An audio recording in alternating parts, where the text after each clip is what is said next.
우리가 같이 읽은 본문은 우리에게 너무나 익숙한 그러한 죽은 나사로가 다시 살아나는 그러한 이야기입니다. 나사로, 마르다, 마리아 이렇게 3남매로 추정되는 그런 단란한 가족이 있었는데, 아마도 나사로가 좀 병이 들어서 그 병을 좀 치료해 주시도록 누이들이 사람을 인편을 보내 예수님께 좀 부탁을 하는 그런 상황이 전개되는 것 같습니다. 누이들이 사람을 보내서 예수님에게 전가를 보낸 그 메시지의 내용을 가만히 좀 살펴보면 그 내용이 오늘 설교를 전체를 좀 이끌어 나가는데 중요한 열쇠를 좀 하나 쥐고 있는 것 같습니다. 3절을 보면 이에 그 누이들이 예수께 사람을 보내어 이르되 보시옵소서. 누가 병이 들었어요? 사랑하시는 자가 병들었나이다 라고 그렇게 이야기를 하고 있습니다. 아마 이제 당신이 잘 아는 나사로가 병이 들었습니다라고 명확하게 나사로의 이름을 거론하였더라면 더 대화가 쉬웠을 것 같음에도 불구하고 그 사랑하시는 자가 병들었나이다 라고 이야기를 하고 있습니다. 사랑하시는 자가 라고 말을 좀 완곡하게 표현한 그 누이들의 의도는 아마 그런 것 같습니다. 당신이 다른 사람들보다도 좀 특별히 사랑하는 사람이니, 그러니 그 사랑하는 사람이 지금 병이 들었으니 좀 특별히 좀 잘 보살펴 주셨으면 좋겠습니다 라고, 보다 더 친분, 인간관계에 좀 끈끈한 그 친분을 오히려 부각시키면서 그에 상응하는 특별한 보살핌을 청탁을 하는 그런 내용이 아마 사랑하시는 자가 라고 하는 말의 의미인 것 같습니다. 사랑하시는 자가 라고 누이들이 고백을 했는데, 그 사랑하시는 자가 라고 하는 말의 의미는 틀린 말은 아닌 것 같습니다. 5절에도 보면 예수님께서 사랑하셨다 라고 하는 기록이 나와 있기 때문에 그렇습니다. 자, 오늘 설교의 중요한 포인트인데요, 잘 들어보십시오. 마르다, 마리아 이 두 사람은 나사로를 예수님이 사랑하시는 사람입니다, 당신이 사랑하시는 사람입니다 라고 하는 돈독한 관계를 굳이 부각을 시키면서 무언가 청탁을 할 때 그에 상응하는 예수님의 행동을 기대하고 예측하고 있습니다. 이 누이들의 마음은 그렇습니다. 이 자매들의, 이 마르다와 마리아의 예수님을 향한 기대와 예상은 나중에 21절과 32절에 뭐라고 나타나냐면, 예수님께서 여기 계셨다면 내 오라버니가 죽었다 안 죽었다? 죽지 않았을 것입니다 라고 하는 말이 정말 토시 하나 틀리지 않고 똑같은 말이 반복되는 걸로 보아서 이 누이들은 예수님에게 당신이 사랑하시는 자가 라고 하는 말로 어떤 기대를 하고 있냐면, 지금 죽지 않도록 만사를 제쳐놓고 당신이 와서 좀 얼른 죽지 않게 치료해 주셨으면 좋겠습니다 라고 하는 이미 마음속에 어떤 해답을 결정 지어놓고, 예수님께서 이렇게 행동하셨으면 좋겠습니다 라고 이미 예수님의 동선을 마음속에 결정을 지어놓고 예수님께 부탁을 드리고 있다 라고 하는데, 우리가 좀 오늘 설교를 초점을 맞춰서 들을 필요가 있는 것 같습니다. 그래서 결과적으로 어떻게 되었냐면, 이 누이들은 오라버니 나사로가 죽기 전에 와서 좀 특별히 좀 돌봐줬으면 좋겠는데, 이 마르다와 마리아의 예상과 다르게 예수님은 자그마치 얼마의 시간을 더 늦게 오셨어요? 이틀. 말도 하기 전에 제가 손가락으로 이미 알려주잖아요. 며칠이나 늦게 오셨어요? 이틀이나 그러니까 오히려 이틀이 늦게 오실 상황이 아니고 만사를 제쳐놓고 지금 불이 나게 뛰어와가지고, 예? 지금 하시는 일 좀 다 집어치우고 당신이 사랑하시는 자니까 좀 와서 다른 사람들보다도 특별하게 돌봐줬으면 좋겠다라는 마음이 있는데, 오히려 예수님의 행동은 그것도 아니고 일 다 보고 온 것도 아니고 어떻게 해요? 일부러 며칠? 이틀이나 더 늦게 오셨어요. 그래서 마르다와 마리아의 마음속에 무슨 마귀가 들어갔어요? 무슨 마귀가 들어갔어요? 섭섭마귀가 들어간 거예요. 그래서 최초의 마르다가 섭섭합니다라는 뉘앙스로 예수님에게 뭐라고 얘기하냐면, 주께서 여기 계셨다면 내 오라버니가 죽지 않았을 것입니다. 바꿔 말하면, 직설적으로 이 말을 표현하면 뭐예요? 당신이 늦게 와서 내 오라버니가 죽었습니다라는 약간 섭섭하고 비난조로 지금 마르다가 이야기를 했는데요, 똑같은 이야기를 마리아도 23절에서 반복하고 있어요. 자, 예수님께 이렇게 저렇게 해주세요 라고 말한 것은 우리식으로 말하면 기도한 거예요. 예수님 이렇게 해주셨으면 좋겠습니다. 이런 일이 해결되기를 바랍니다 라고 지금 뭐 한 거예요? 기도한 거예요. 우리도 사실은 충분히 마르다와 마리아처럼 될 수 있습니다. 삶의 현장에서 닥친 여러 문제들을 믿음으로 이겨보려고 하다가 우리에게 오히려 기도함으로 이겨보려고 하다가 오히려 기도하다가 뭐가 들어와요? 섭섭마귀가 들어오는 거예요. 왜 기도할 때 섭섭마귀가 들어올 수 있어요? 기도할 때 어떻게 하면 섭섭마귀가 들어옵니까? 기도의 응답을 이미 내 마음속에 하나님은 이렇게 하셨으면 좋겠습니다라고 하나님의 동선을 내 마음속에 이미 결정 지어놓고 하나님께서 그렇게 하시지 않으시는 상황이 발생하면 뭐가 들어와요? 섭섭마귀가 들어오는 거예요. 신앙이란 이뤄야 되는 거 아니에요?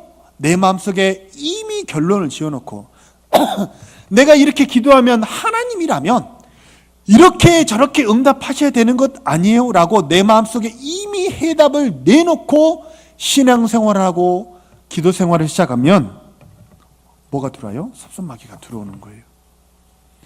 마르다 마리아는 예수님께서 사랑하시는 사람이라고 한다면, 적어도 예수님이 사랑하시는 사람이라고 한다면 만사 제쳐놓고 죽기 전에 와서 좀 보살펴 줬어야 되는 거 아니에요? 그래서 죽지 않았어야 되는 거 아니에요? 라고 하는 이런 강력한 생각의 충돌이 그들의 마음속에서 하나님을 향한 섭섭함과 불신앙의 태도, 원망의 태도로 급작스럽게 그들의 행동이 바뀌게 만드는 것입니다. 기도할 때요, 하나님이 응답하실 것이다 라고 하는 믿음을 가져야 합니까? 갖지 말아야 합니까?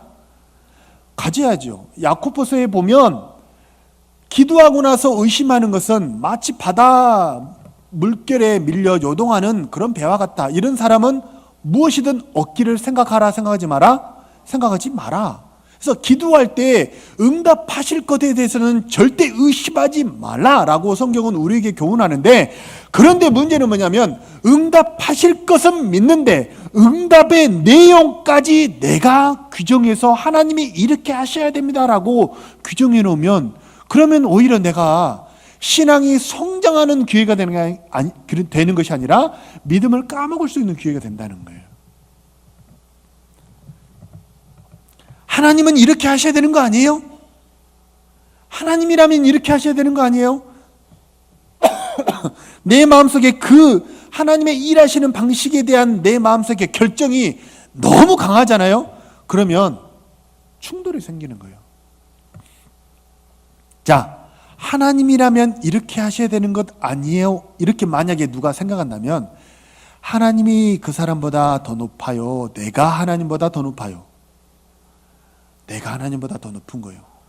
결국에 뭐예요? 그게 사이비 종교들은 다 어떻게 되냐면, 이단과 사이비 종교의 특징이 뭐냐면 절대자를 마치 내가 원하는 것을 부리는 하인처럼 취급하는 데 있다는 거예요. 살아있는 우리 기독교는 살아계신 하나님께 신앙생활이란 내 이전의 삶을, 옛 생활을 다 버리고 하나님께서 원하시는 새로운 삶으로 내가 하나님 뜻에 맞춰가는 것이 우리의 신앙인 줄로 믿습니다. 내 마음에 맞춰가지고 내 마음을 좀 내가 이걸 원하니까 당신이 나한테 맞춰주시오. 이것이 신앙생활이 아니라는 거예요. 그건 뭐예요? 우상이고 사이비 종교라는 거예요. 마르다 마리아는 주께서 여기 계셨더라면 내 오라버니가 죽지 아니었을 것이다 라고 반복해서 섭섭한 마음을 토로하고 있는데요. 언니 마르다가 이렇게 이야기하자 동생 마리아도 삽시간에 언니의 그 불신앙을 쉽게 따라갑니다. 그래서 언니의 고백이 먼저 나오고 동생의 고백도 언니의 불평 원망과 토시 하나 틀리지 않게 똑같이 나오는 거예요. 자, 교회에서, 셀에서, 공동체에서 우리가 모이는 그 모임 가운데에서 좋은 말이 더 빨리 퍼지나요? 안 좋은 말이 더 빨리 퍼지나요? 그런 거예요.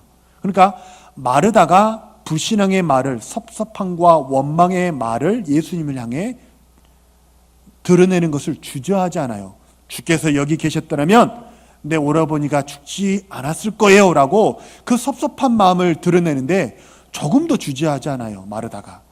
그러니까 동생 마리아는 어때요? 똑같이 따라가는 거예요. 근데 안 좋은 말은, 불신앙의 말은 더 빨리 배워요. 좋은 것은 아무리 가르쳐도 잘 배워지지 않는데 안 좋은 것은 금방금방 따라간다는 거예요. 그래서 우리 신앙생활의 원리가 그렇습니다. 불평과 원망은 누가 가르쳐서 하나요? 저절로 되나요? 가르쳐주지 않아도 불평과 원망은 그렇게도 잘 돼요. 근데 감사하는 삶은요, 가르쳐줘도 돼요, 안 돼요? 잘 안 돼요. 그래서 과학자들이 조금 어려운 말로 엔트로피의 법칙이라고 있는데, 엔트로피의 법칙이 무슨 말이냐면 만물은 무질서를 향해 달려간다라는 법칙이 엔트로피의 법칙이에요. 만물이 질서를 향해 달려갈 확률은 마치 우리가 손목시계를 풀어가지고 다 분해해서 세탁기에 놓고 세탁기를 돌렸을 때 그 세탁기가 멈췄을 때 다시 손목시계로 조립돼서 나올 확률과 같다. 그것이 뭐예요? 만물이 질서를 향해 갈 확률이라는 거예요. 있다는 얘기예요? 없다는 얘기예요? 없다는 얘기예요. 쉽게 세탁기 엔트로피 그런 거 설명하지 말고 우리 주부님들이 아주 이해하기 쉽게 설명해 드릴게요. 집 청소 안 하면 집을 청소 안 하면 집이 깨끗해져요, 더러워져요? 그런 거예요. 청소 안 하고 사실 뭘 어지르지도 않았어요. 근데 집에 뭐가 생겨요? 바닥을 쓰면 뭐가 나와요? 먼지가 나와요. 그런 거죠. 그래서 우리 신앙생활이 불평과 원망은, 불신앙은 교만하고 자구하고 높아주고 주권자를 대적하는 이러한 마음은 배워서 되는 게 아니라 허물과 죄로 죽어있는 우리 마음의 본성이 쉽게 따라갑니다. 그러나 감사하는 마음, 순종하는 마음, 충성하는 마음, 헌신하는 마음은 배워도 그게 잘 되지 않는다는 거예요. 이 시간 제가 축복하겠습니다. 우리 이루는 교회, 우리 모든 가족 한 사람 한 사람은 사람을 살리는 말, 서로를 격려하는 말, 인정하고 서로 세워주는 말로 교회를 교회되게 하고 하나님께 영광 돌리는 우리 모든 가족들이 되시기를 축복합니다. 우리 이루는 교회 문화가 어떤 문화가 되어야 되냐면, 왜 집사님 왜 그런 말을 하고 그래? 라고 말하는 수준이 돼서는 안 돼요. 무슨 얘기냐면 불평하는 말, 원망하는 말, 시기하는 말, 그리고 누구 뒷담화하는 말, 그런 말을 집사님 왜 이런 말을 해? 라고 하는 말조차도 나오지 않아야 돼요, 우리 수준이. 그러니까 누구에 대해서 뒷담화를 치려고 하면 사람들 분위기가 전혀 그런 말을 받아줄 분위기가 안 돼야 돼요. 그래서 말하려는 사람이 분위기가 안 돼가지고 뒷담화를 못 쳐야 돼요. 그런 분위기가 돼야 돼요. 그것이 우리 이루는 교회 수준이 되어야 할 줄로 믿습니다. 그런 말 하면 안 돼. 이것조차가 이미 수준 떨어진 거예요. 그죠? 왜? 우리는 무슨 교회니까? 이루는 교회니까. 그죠? 우리 이루는, 다시 반복합니다. 이루는 교회는 봉축교에서 지켜줘요, 안 지켜줘요? 이루는 교회는 누가 지켜줘요? 우리가 지키지 않으면, 우리가 늘 깨어 영적 파수꾼이 되지 않으면 마귀 밥 되는 거예요.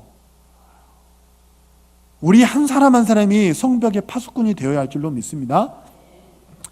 그래서 누가 누구를 폄하하는 말을 할라치면 받아주는 분위기가 절대 돼서는 안 돼요. 근데 오히려 안 되는 조직은 어떠냐면 반겨. 누가 그랬대? 그럼 어머 그래? 그렇죠? 이거는 뭐예요? 지금 받아주고 있죠. 지금 어머 그래? 그랬대? 어머 왜 그랬대? 그래서 더 말해보라는 거죠 지금. 이런 거 하면 돼요 안 돼요?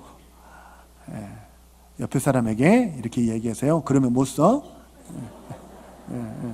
그러면 못 써. 자, 제가 시연을 한번 해볼게요. 대답해 보세요. 누가 그랬대?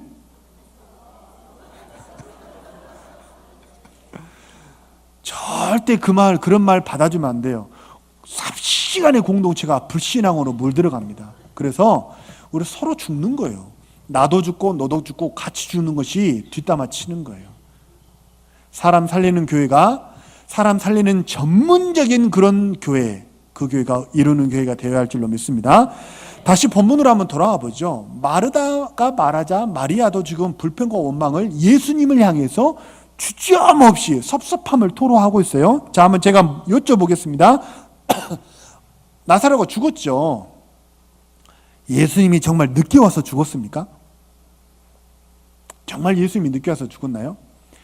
나사로의 죽음, 그것이 예수님의 능력을 경험하고 하나님의 나라를 이룬데 연관이 있고 상관이 있나요?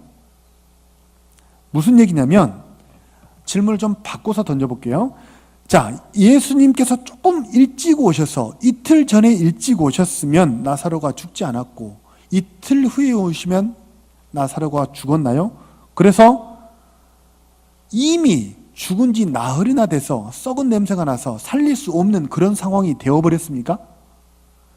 나사로가 이틀 전에 죽든 3일 전에 죽든 죽은 지 나흘이 됐든 5일이 됐든 그것이 하나님의 능력을 행하는데 영향이 있어요, 없어요? 전혀 없어요.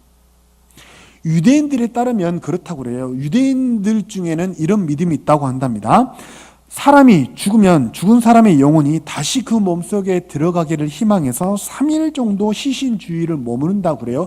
그런 설이 있다고 그래요. 시신주의를 머무는데 일단 그 사람의 시신이 부패하기 시작하면 그 영혼이 그 주위를 머물지 않고 떠나간대요. 부패하기 시작하면. 자, 이미 썩어서 냄새가 나나이다 라고 마르다 마리아가 이야기를 하는 것은 시신 주위를 떠돌고 있던 영혼이 이제는 떠나가 버려서 살릴 수 있다 없다? 없다라고 하는 그런 유대인의 설에 따라서 그들이 이야기했는지도 모르겠어요. 그러나 썩어서 냄새가 나든 안 나든 죽어서 죽기 전에 숨이 아직 붙어있든 그렇지 않든 하나님께서 역사하실 때는 하나님의 역사하시는 능력과 하나님의 방법에는 하등의 차이가 없는 줄로 믿습니다. 하나님은요, 하나님은 하나님의 때에 하나님의 방법으로 하나님의 영광을 드러내는 그런 분인 줄로 믿습니다. 하나님이 일하시는 것은 누구의 때예요? 하나님의 때예요. 내 때에 맞춰서 일하시는 분이 아니라 하나님은 하나님의 주권으로, 하나님의 주권적인 때에 주권적인 방법으로 하나님께서 영광 받으시도록 일하시는 그런 분인 줄로 믿습니다. 이 일 전에 와야 한다는 것은 누구 때예요? 사람의 때예요. 그건 내가 정해놓은 때와 기한이지 하나님의 시한과는 아무런 상관이 없다라고 하는 것입니다. 자, 하나님은 지각하실까요? 안 하실까요?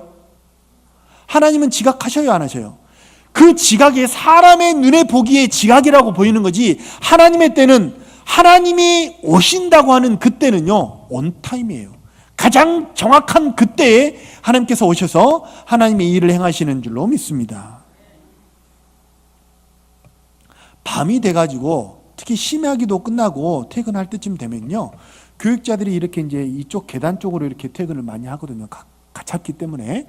근데 이렇게 가면 심야기도에 끝나고 갈 때쯤 되면 이렇게 불을 다 꺼 놨어요. 그래서 복도에 불이 없기 때문에 이렇게 떠듬 하고 가야 합니다. 근데 이 계단 쪽에 한두 걸음을 딱 가면 이렇게 센서가 있어가지고 사람이 뭐가 움직이면 불이 딱 들어와요. 그 전까지는 떠듬 해가지고 거기까지 가야 돼요. 그래서 복도를 떠듬 가야 되고, 유리문을 일단 열어야 돼요. 유리문에 부딪히면 큰일 나니까 이렇게 유리문을 잘 열어야 합니다. 그러고 나면 딱 불이 켜지는 거죠. 자, 불이 꺼져 있을 때 걸으면 평지도 어려운데 꺼진 불에 계단을 걸으려고 한다면 걸어지겠습니까? 얼마나 조심스럽고 얼마나 힘이 들겠어요, 그죠?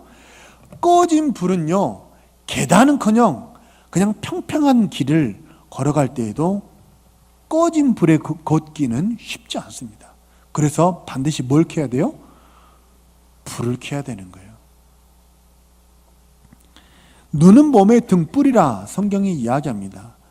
눈은 몸의 등불이라, 눈이 성하면 온몸이 밝을 것이라 성경은 말씀하셨어요. 우리가 영안의 눈이 어두워져 있잖아요. 그러면 낮인데도 마치 무엇처럼 걸어요? 밤처럼 걷는 거예요. 깜깜한 거예요. 넘어지기 쉬워요, 어려워져요. 영안의 눈이 닫혀져 있으면 그만큼 넘어져서 자빠질 확률이 커지는 거예요.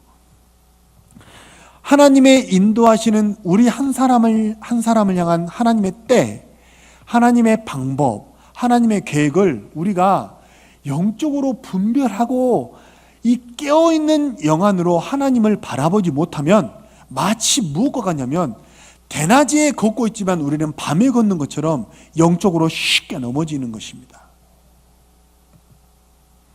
영안의 눈을 뜨고 성령의 불길을 밝혀서 지금 내게 일어난 이 일의 실체가 무엇인지를 바라볼 수 있는 우리 모든 이루는 가족 되시기를 축복합니다.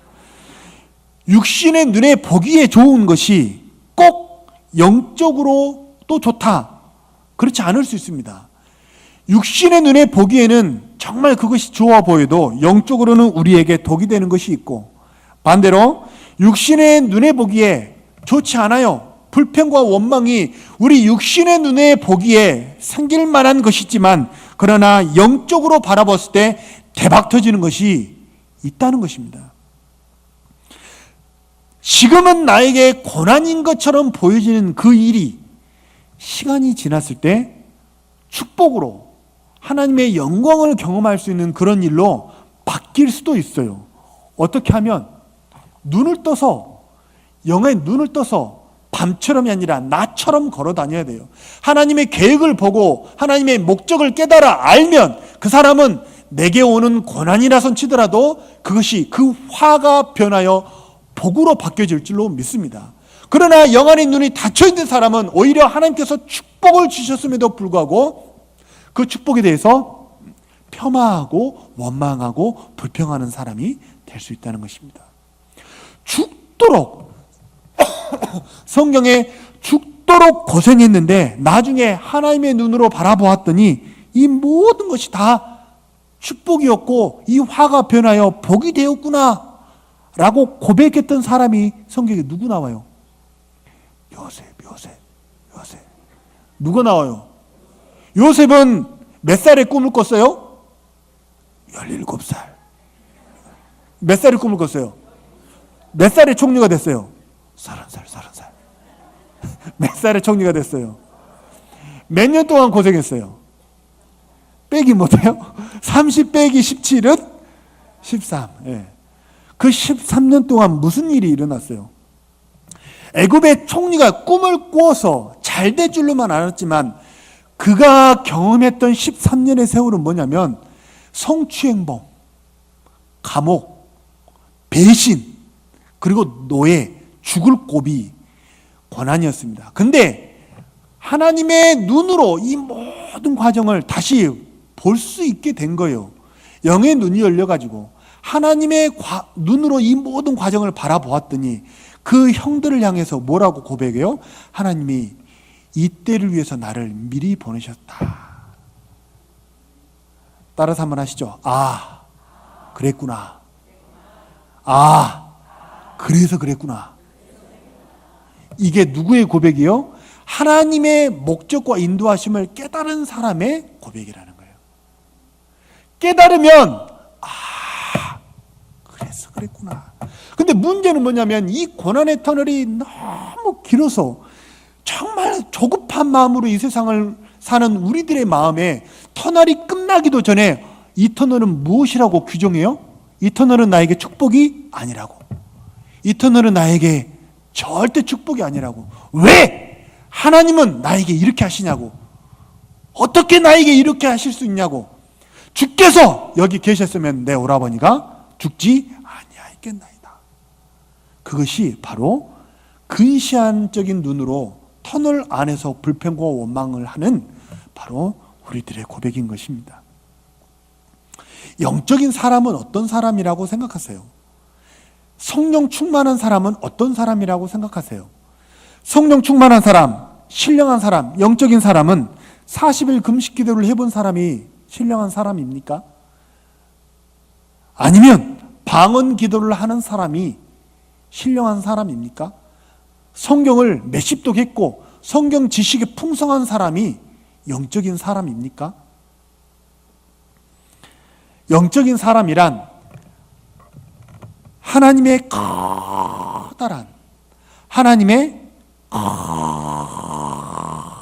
커다란 구속 경륜 속에서 지금 내게 일어나는 일을 바라보고 그 속에서 하나님의 인도하시는 방향과 목적을 깨달은 사람, 그래서 뭐 할 수 있는 사람? 순종하고 찬송할 수 있는 사람, 그 사람이 신령한 사람인 줄로 믿습니다.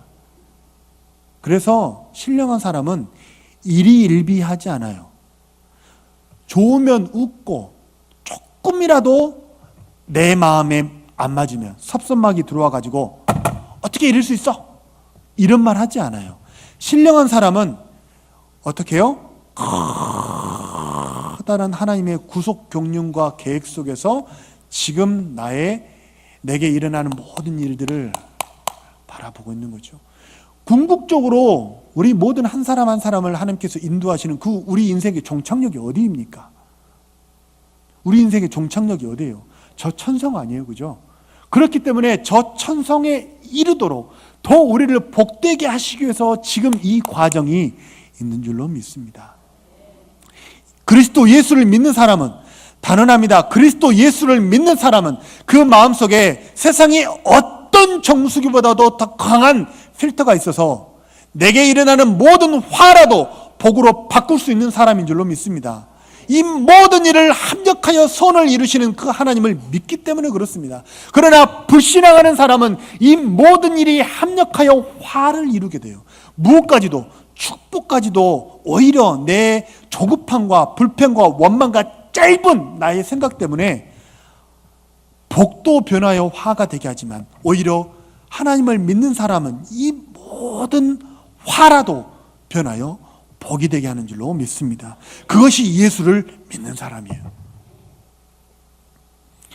지난주에도 제가 주일오후 설교를 했는데 지난주 주일오후 설교 마무리를 우리는 빛을 비추는 사람이 되자라고 말씀을 마쳤습니다. 두런두런 모여 앉아서 날 때부터 소경된 사람이 과연 누구의 죄 때문이냐, 그 죄의 원인을 규명하려 하지 말고 빛을 비추는 사람이 돼서 생명을 살리는 사람이 돼야지, 정죄하고 사람을 좀 정죄하고 사람을 좀 이렇게 무너뜨리는 사람 되지 말자, 그런 이야기를 지난주에 말씀을 드렸습니다. 정말 바라고 소망합니다.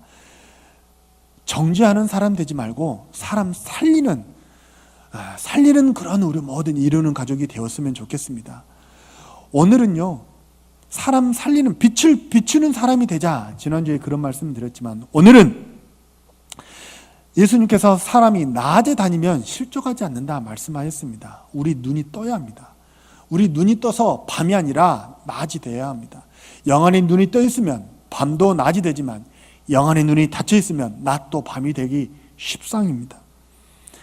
지금 내게 일어나는 모든 일, 그 일에 대한 하나님의 목적, 이유, 방향, 이것을 영의 눈을 들어 바라보시고, 그래서 하나님의 그 원대하신 구속 긍휼 속에 지금도 변함없는 마음으로 하나님께 순종하고 또 충성함으로 내게 일어나는 모든 일을 복으로 바꾸어 가시는 우리 모든 이루는 가족 되시기를 주님의 이름으로 축복합니다. 그렇게 빛 가운데 영안의 눈을 떠서 영적인 감각을 가지고 빛 가운데 승리하는 한 주간을 살아가시는 우리 모든 이루는 가족 한 사람 한 사람 되시기를 주님의 이름으로 축복합니다.